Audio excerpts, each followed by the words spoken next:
Hello again and welcome to another edition of The Public Interest. Of course, this is a weekly discussion forum which provides the opportunity for local journalists to engage the President on matters of national importance. Of course, with us this morning is our Head of State. Sir, welcome this morning. Thank you very much, Kaieteur. We have two journalists from the local media fraternity. They are, to my left, Ms. Tiffany Rodius from the Government Information Agency and Ms. Thandika Percival from Stabrook News. Good morning and welcome, ladies. Good morning. Sir, this morning we want to focus on the upcoming Caricom Heads of Government Summit, which Guyana is preparing to co-host next week. Sir, we want to focus more on Guyana's foreign policy ahead of this summit and regionalism in the whole. Your Excellency, over the last few months, there have been calls by some in Jamaica for that country to exit Caricom. Jam exit, if you will. However, Prime Minister Holness has over the past few days indicated that Jamaica is not looking to exit Caricom. In your assessment, what is the state of this regional body and how important it is to the development of its member states? Well, Guyana is, as you know, deeply committed to Caricom. It was Guyana which launched, together with Barbados and Antigua, the Kaieteur, and Kaieteur led to Caricom 43 years ago. And our Prime Minister at that time, Forbes Burnham, was one of the 4 signatories. But Caricom is very important to us, strategically, economically, and socially. At present, I would say that there has been a lot of development, a lot of progress in terms of functional cooperation, health, education, and so on, and also in security, particularly at the time of Cricket World Cup several years ago. What I think has been the subject of some criticism is the progress on trade and other economic relations. But I would say that Caricom is useful. Guyana cannot do without Caricom, and we're looking for the enhancement or the development of the single market and economy. Guyana is the biggest Caricom state, and we would like to move ahead much more quickly. But I don't think there's any danger that Caricom will fall apart or will cease to fulfill the functions for which it was established 43 years ago. I think we're on good ground. Thank you, sir. Journalists, you can now pose your questions on the topic. If I may speak to the same topic, given the recent Brexit and the concerns about this jam exit, if we were to style it so, do you believe that that would be something that would dominate the summit coming on? Do you believe that the question of Jamaica leaving Caricom or the strained relations between Jamaica and Trinidad will be a dominant issue at the coming Caricom Summit? It will be an issue. The purpose of meeting, we meet twice a year, is to resolve problems. And I don't believe that the issues that Jamaica has raised about relations, trade relations with Trinidad are severe enough to lead to an exit. Every Prime Minister, every head of state or head of government has to understand what the public is saying, and if the Jamaican public is speaking about exit, they have to, investigate the concerns and the complaints. I did not get the impression that anybody is asking for an exit from Caricom. They are asking for an improvement in relations, and I would feel that given the state of play in the Caribbean, if Jamaica has legitimate concerns about the influx of Trinidadian goods into the market, if they feel there's any unfairness, there are mechanisms for dealing with that unfairness. But you don't leave, you don't quarrel and destroy the whole integration movement simply because there's dissatisfaction in terms of trade. I don't have any means of measuring the mood inside Jamaica, but I think Prime Minister Holness has indicated that he's going to set up a task force to listen to what the Jamaican people are saying. But we've had problems with trade before, but there are mechanisms for dealing with trade disputes, and they're not very serious. Do you have any follow-ups to that, Thandika? Well, just to ask again, do you think it will be a dominant issue at this summit? You've spoken of how the Prime Minister will handle it within his own country, but will Caricom address it? It is an agenda item, and the matter will be addressed, but I don't think it is going to be dominant. There are other issues, and the Prime Minister of Trinidad and Tobago would like to deal with security issues. As you know, they're very close to Venezuela, and Trinidad has seen an influx of illegal weapons, influx of migrants from Venezuela because of the economic situation in Venezuela. So I think security will be the dominant issue. I don't think the fate of Caricom or the Trinidad-Jamaica trade relations will be dominant. But as I said, we have a caucus, and these matters will be discussed among the heads themselves without the public being present. And I'm very confident that whatever differences exist between Trinidad and Jamaica, they can be resolved in caucus. Tiffany? All right, morning, Mr. President. Morning. Guyana has been and continues to be a leader in advocacy for regional integration. How serious or how committed are the current heads of government of Caricom to regional integration efforts? How seriously they view reason? How serious are Caricom heads about this regional integration effort? As I said, this movement is 43 years old. It's quite mature. I am very confident of their commitment to the movement. I think all of them are expected to be here. We expect also the President of Chile, President Michelle Bachelet, will be here. And there's no threat to Caricom, and I can only say that, in my view, all of the heads are committed to making Caricom strong. We are scattered, we are small, and our economies are vulnerable. So it would be counterproductive for us to do anything other than support the integration movement. I think they're all committed. I'm sure they're all committed. If I may, the issue with the September intake for students at Hugh Wooding Law School, do you think that strikes a blow at regional integration? No, I don't feel that way. Guyana was the one that separated itself from the West Indian university system, 53 years ago, when it set up its own University of Guyana. And it is up to Guyana to fully integrate itself in the West Indian education, tertiary education system. I don't think there's a matter of blame, but Guyana has to make some hard choices. But I don't think, again, that is something that is going to be damaging to the relations among the states. Guyana must take a step. Hugh Wooding is a law school. Barbados is setting up the law school. Jamaica, I think, has a law school. Bahamas has a law school. But law is not the only subject. We have to concentrate on engineering, agriculture, and other subjects. Vandika. You've mentioned that security is on the agenda for the summit. You've also mentioned that Trinidad is concerned about the instability in Venezuela and its impact on them. What do you expect from this summit in relation to Guyana's concerns with Venezuela and our border? Well, Caricom has, since its existence, supported Guyana, and we expect an iteration of that support. As you know, this year, the Secretary General of the United Nations, Ban Ki-moon, is demitting office in 6 months' time.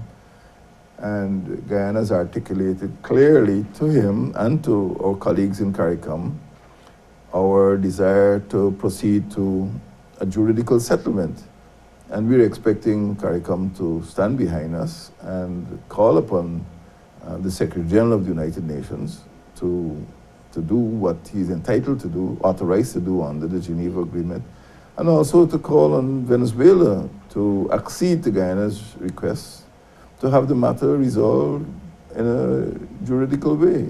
That is by going to the court, rather than going back into a sterile process of good officers and bilateralism. We want to go to the court and settle this matter. And this is what I'm expecting my colleagues in Caricom to support. Tiffany. On the issue of security, globally there's this threat of terrorism. Locally, we've been receiving training, our security sector has been receiving training. What is Caricom or the Caribbean region doing in terms of addressing terrorism or any form of anti-terrorism training? Well, as you know, at the time of Cricket World Cup, several structures were established. I mentioned the Prime Minister of Trinidad, Dr. Kaieteur, because he is the lead head on security. And at present, I think he's perceived to be the most vulnerable state, or Trinidad is the most vulnerable state to the reported instability in Venezuela. So I expect that we are going to improve the mechanisms, for intelligence and for response within the Caricom, Caribbean security mechanism, and give support to Trinidad. Just as I said, it will give support to Guyana. And there's also a situation emerging, well, it's a chronic situation in Belize in relation with Guatemala. So there again, I think Caricom's view of security has to be looked at both levels. One, the external relation, particularly between Belize and Guatemala and Guyana and Venezuela on the one hand, but also internally, the threat of instability resulting from terrorism. Right now, I believe that it is true to say that there has been an influx of illegal weapons in Trinidad because of the situation in Venezuela. They have been reported. Elements have been trading weapons for food. So that's a very grim situation. So we'll be looking at security at all of the levels, the strategic level as well as the domestic level. It is taking place in Trinidad and Tobago right now. Do we have any more questions on the topic? One more, Sure.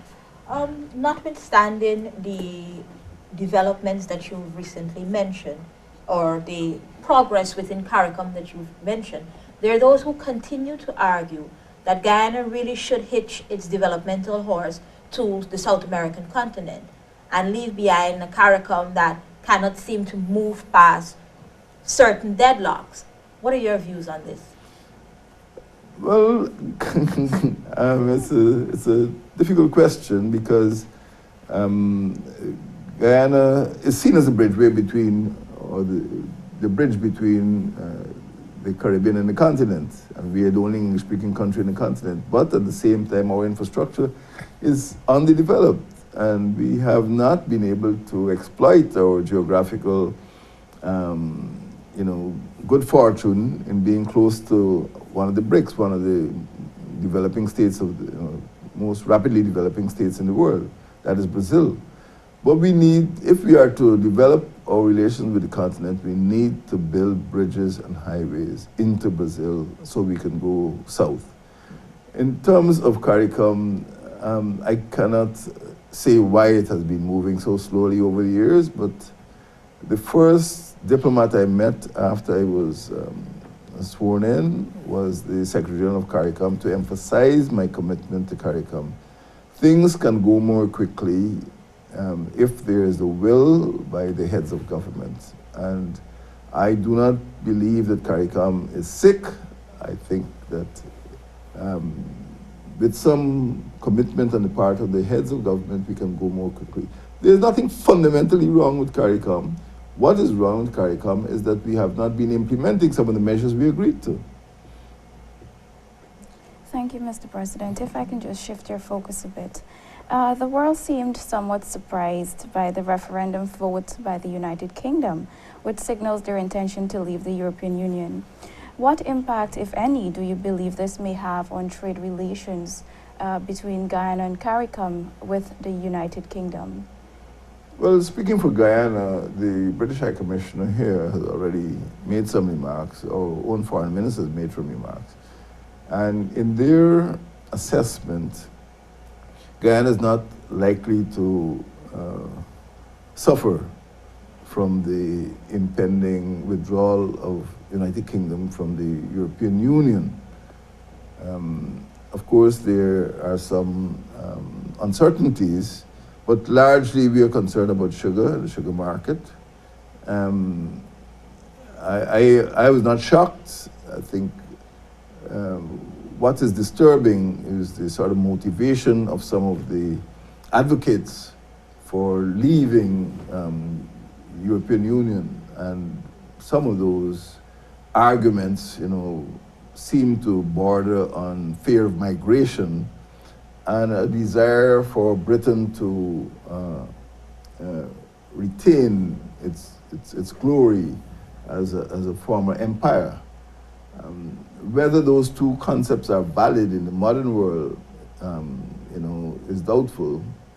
And I would say that if there's any surprise at all, it would be that those arguments were so persuasive. And right now, people seem to be having second thoughts, that they are now working out, they're now contemplating the consequences of their decision. The stock markets have reacted. Scotland has voted in a way which is much different from some parts of England. And there's even been talk of a fresh referendum. So I think, the jury is still out, and the surprise is not only in the wider world, but it's also within Britain itself, because some people don't seem to have contemplated the consequences of their decision. They probably responded to the rhetoric about migration. As you know, there's a very serious migration problem because of the situation in the Middle East. And also because many of the older folk probably feel that Britain should not be ruled from Brussels. As part of the European Union, they want to preserve their individuality, which is normal in island states. But I can't speak for the British people, and as far as I'm concerned, we need to wait a little while before we judge too harshly or too quickly what the consequences of that decision will be. Thank you, Mr. President. Journalists, you can now pose your questions off of the topic. If I may, you said that there is need for broad consultation on constitutional reform, yet your manifesto promised a draft reform to be tabled in 9 months. Could you tell us what's the new timeline for it to be tabled in Parliament? Do you not believe that this is something that requires a strict, tight timeline that's publicized? And are we likely to get it before the next local government election? Well, the next local government election, if I can work back, are due in 2018, just 30 months away. I have asked for the process to be consultative because we have had different opinions on the Constitution since the mid-1970s. And I feel that the people of Guyana deserve to have a Constitution which is not subject to acrimony. The last attempted constitutional reform was, I would say, not fully completed. There is a large list of recommendations which never were implemented because we had to go into the 2011 elections. Talking about a timeline now would be premature. I would like to see, more than rushing to a timeline, I would like to see a thorough consultation with the people of this country. And those consultations have to be countrywide. There mustn't be boardroom consultations. It means that the persons charged with reform must go into all of those communities. Most people will not be able to travel to Georgetown. I think the board must go to all of our communities, right down into Achiwib, right down into Maruka, right across to Oriala, and speak to the people and find out what they need. Regardless of how long it takes. I would like it to be done, but it can't be done in 9 months, I can tell you that. Now, what we have done in 9 months is put out a framework. And in that regard, we've stuck to our commitment in the manifesto. There's a framework which has been sent to Cabinet, but that framework is not the reform document, and we need to go to the people. But if we do not do that, I do not believe the outcome will be satisfactory. Tiffany. All right, Mr. President, you've written before on the narco-trafficking business. What I'd like to know is what policies does your government have in place to address our porous border, which is being used by traffickers, especially in the drug business? Well, it's a two-track policy.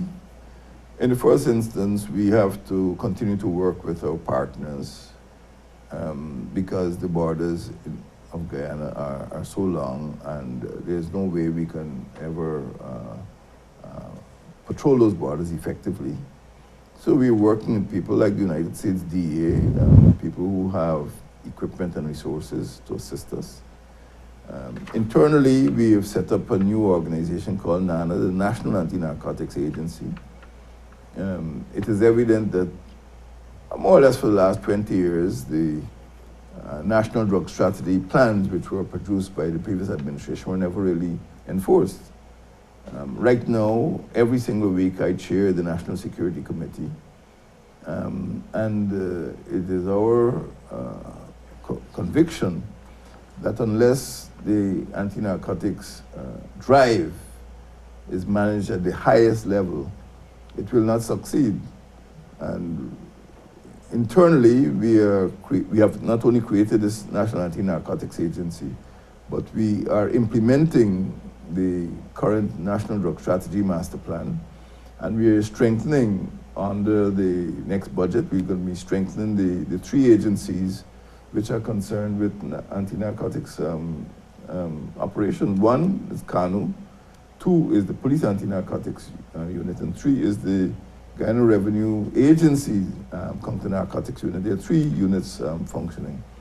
And we're going to strengthen those. But in the final analysis, we need, of course, not only trained personnel, but we need the assets. You cannot patrol the borders without aircraft. You cannot patrol the coast without rivercraft, coastal craft. So we have to invest in equipment and personnel if we are to bring the scourge of narcotics trafficking to an end. You can go. If I may follow up, how do we remove the label that is on Guyana as a narco-trafficking or transshipment country? What do you think needs to be done to get that label off of us? Well, that's what I was explaining to you. One is to build strong partnerships with neighboring countries and the DEA, which has the DEA itself has the assets, the resources. Two is to strengthen our own commitment to the National Drug Strategy Master Plan, and we have done this by setting up the National Anti-Narcotics Agency under Major General Atherley. And he will be better able to coordinate the work of the three agencies, CANU, Police Anti-Narcotics Unit, and the Guyana Revenue Authority. But more than that, we need to ensure that we give those agencies the assets, because the drugs, to the extent that they are being trafficked in Guyana, come through our porous borders. We only discover the drugs when they try to leave the country, but we don't have the capability to find out how they're coming in and where they're being, who's bringing them in. So the export, we might get right by having a few busts, but the import is still bedeviling our anti-narcotics agencies. So again, we have to work with it's a transnational crime, we have to work with other countries, and we have to build capacity locally. And we're doing that, we're strengthening our institutions, but we also have to provide the assets. Tandika. Okay.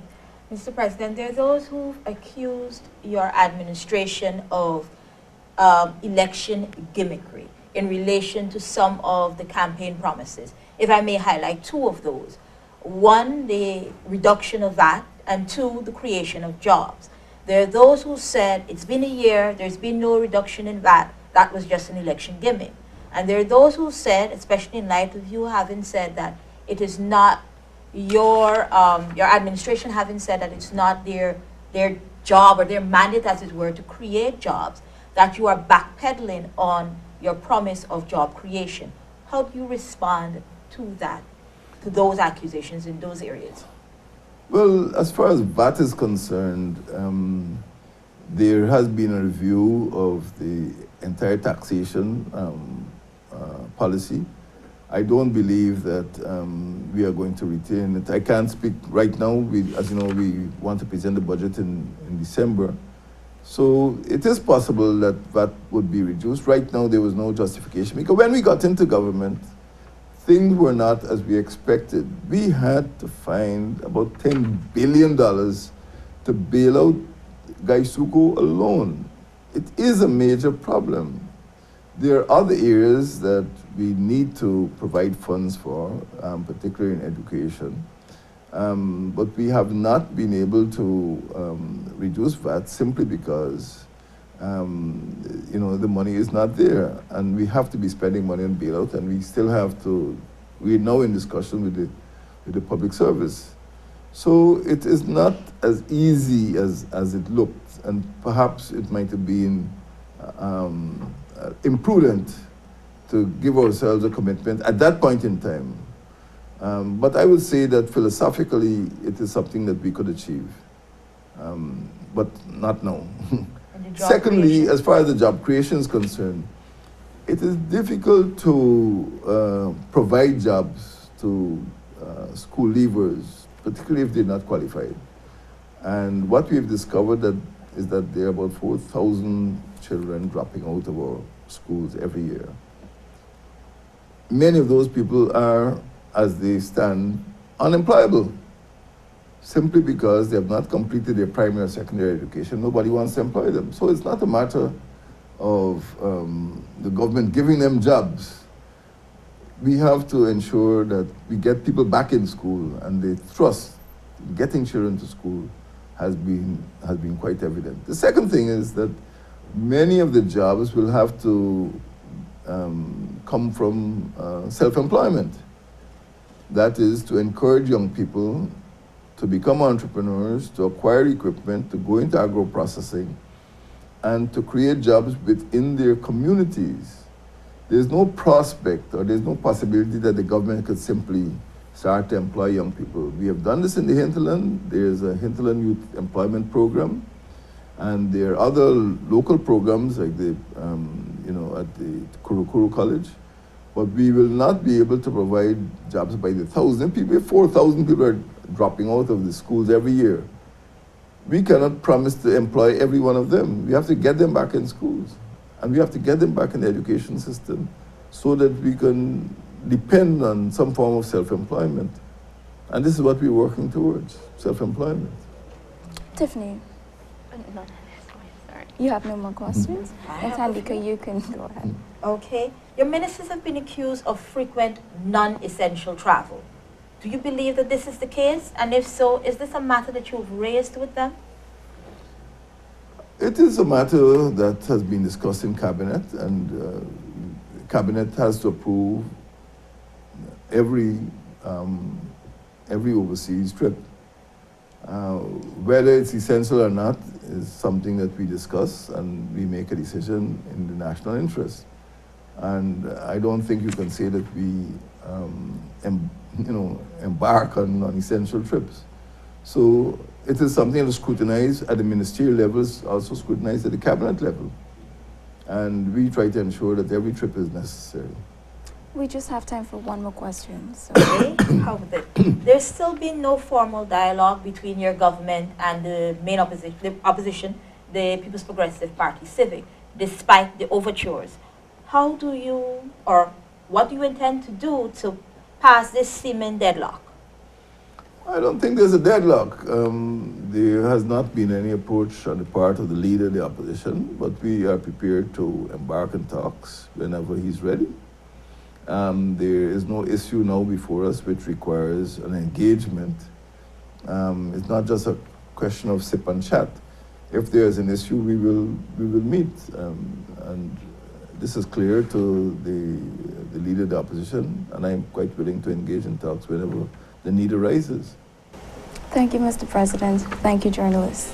That has brought us to the end of this week's edition with His Excellency, President David Granger. Do have a blessed day, Guyana. Goodbye.